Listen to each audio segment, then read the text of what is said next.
Hello friends, আসসালামু আলাইকুম। Welcome to medicine and health info channel.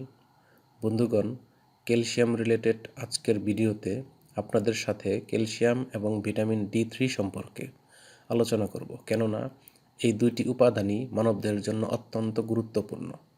তবে ভিডিওটি শুরু করার আগে আপনাদের প্রতি অনুরোধ, আপনি যদি আমার চ্যানেলে নতুন হয়ে থাকেন তাহলে অবশ্যই নতুন নতুন ভিডিও পেতে চ্যানেলটি সাবস্ক্রাইব করা সহ লাইক, কমেন্টস এবং শেয়ার করতে ভুলবেন না।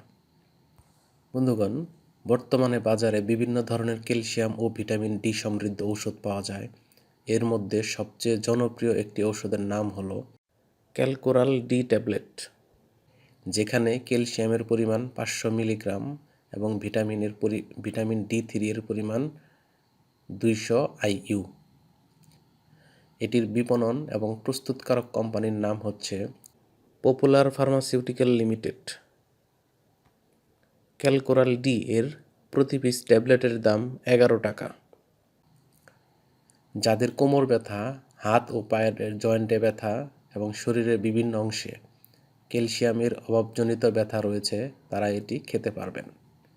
এই ওষুধটির কাজই হলো হাড়ের ক্ষয় রোধ করা, দাঁতের মাড়ি গঠনে সাহায্য করা, মহিলাদের ঋতুস্রাব বন্ধ হওয়ার পরবর্তী সময়ে হাড়ের ক্ষয় রোধ করা, গর্ভবতী ও স্তন্যদানকারী মায়েদের প্রয়োজনীয় ক্যালসিয়ামের যোগানে সাহায্য করা, বাচ্চাদের রিকেটস রোগ হলে এবং মানবদেহে ক্যালসিয়াম ও ভিটামিন এর অভাব বা ঘাটতি রয়েছে এমন রোগীদের জন্য এটি অত্যন্ত কার্যকরী ও গুরুত্বপূর্ণ ভূমিকা পালন করে থাকে।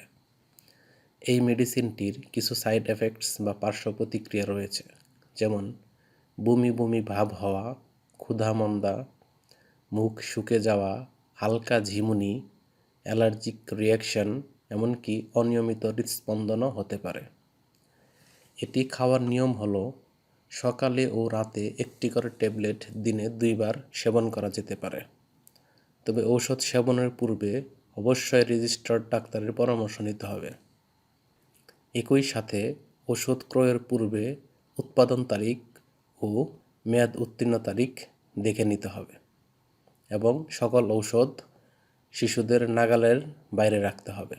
ধন্যবাদ।